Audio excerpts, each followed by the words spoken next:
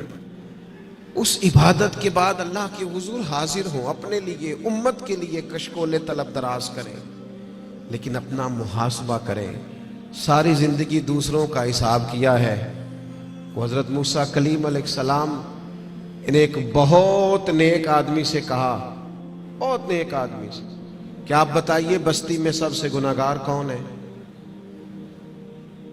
تو اس نیک آدمی نے اپنے گلے میں رسی ڈالی اور حضرت کلیم کے ہاتھ میں تھما کے عرض کرنے لگے حضور کچھ لوگوں کا مجھے خیال تھا کہ شاید ان میں کچھ غلطیاں ہوں، پر ان کی غلطیوں کا مجھے صرف شک تھا، اپنی غلطیوں کا تو مجھے یقین ہے نا، تو مجھے طے ہے نا میں نے کی ہے، تو میں ہوں سب سے بڑا گناہگار. تو آپ فرمانے لگے پتہ تمہیں درجہ کیوں ملا؟ یہ تمہاری جو عاجزی ہے اسی نے تمہیں درجات عطا کی. اپنے آپ سے تو مدتوں ہو گئے ہم نے اپنے آپ سے کبھی بات ہی نہیں کی. ہم تو دوسروں کی تربیت اور اصلاح کر رہے ہیں، اپنے آپ سے تو کبھی گفتگو ہی نہیں کی. کچھ وقت اپنے آپ کو دیں، اپنے ساتھ کلام کریں. بزرگوں کے طریقے تھے کہ وہ کچھ لمحے رات کو تنہائی کرتے، اللہ کے حضور حاضر ہوتے، وقت بتاتے. ہم سارے اب مجالس کے، محافل کے، آنے جانے کے، اٹھنے بیٹھنے کے قائل ہیں، اکیلے آئے ہیں دنیا میں. جب جانا ہے تو پھر اکیلے جانا ہے. قبر سے لے کر قیامت کے قائم ہونے تک تنہا رہنا ہے. تو تھوڑی سی تنہائی تھوڑی دیر کے لیے کرنا شروع کریں نا اللہ کی بارگاہ میں. تو یہ 5 باتیں آپ کی خدمت میں نے رمضان کے تعلق سے عرض کی ہیں. ایک گزارش میری آپ سے اور ہے بات ختم کرتے ہوئے، یقیناً آپ توجہ کریں گے. اپنی زندگی سے تنقید بہت زیادہ نکال دیں. ہماری نہ کچھ آنکھیں زیادہ کھل گئی ہیں جو زیادہ ہی تنقید. اللہ کے بندے ہیں ہم سارے. اس قدر زیادہ میں تنقید سننے لگا. اصلاح کرنا، میں ابھی حرم شریف گیا تھا، میں نے واپس آ کے بھی دوستوں سے کہا، وہاں بھی کچھ دوست کہتے ہیں وہ دیکھو وہ کیا کر رہا ہے. تو میں نے کہا یار تیرا کیا خیال ہے، جو بڑے نکمے تھے وہ بلا لیے گئے، یہاں تو جو بڑے مقبول ہوتے ہیں ان کو حاضری کے موقع ملتے ہیں. ہر جگہ غلطیاں ہی ڈھونڈتے ہو، صرف گفتگو کے موضوعات ہی تلاش کرتے ہو. اللہ کے بندوں کی خوبیاں بھی تو دیکھو نا. کم از کم ایک ماہ ایسا ضرور گزارے جس میں صرف خیر تلاش کریں، اچھائیاں تلاش کریں، تھوڑی دیر کے لیے صرف نظر کریں لوگوں کی جو اعمال کی غلطیاں ہیں. عقیدہ تو چلو ایک بنیادی چیز ہے. تو میں عرض کروں گا تنقید والی زندگی اور ہر وقت کمزوریاں ڈسکس کرنا، ہر وقت. آپ کو پتہ ہے سیدہ عائشہ صدیقہ فرماتی ہیں حضور کی طبیعت کے مطابق اگر کبھی کھانا نہ ہوتا تو چھوڑ دیتے، لیکن کبھی اس میں سے نقص، تو جو رمضان میں بھی جھگڑے ہی کرے اور نقص ہی بیان کرے اور ہر جگہ کے بیان کرے تو اس نے فلسفہ کیا سمجھا. تو یہ 5 چیزیں جو میں نے آپ کی خدمت میں رکھی ہیں، میں امید کرتا ہوں آپ اس پر توجہ کریں گے. اللہ کے حضور دعا ہے مالک ہماری اس حاضری کو قبولیت کا درجہ عطا فرمائے. اتنی بڑی تعداد میں آپ آئے، اللہ ایک ایک پہ اپنا فضل فرمائے اور اہتمام کرنے والے حضرات کو بہترین جزا عطا فرمائے. وما علینا الا البلاغ.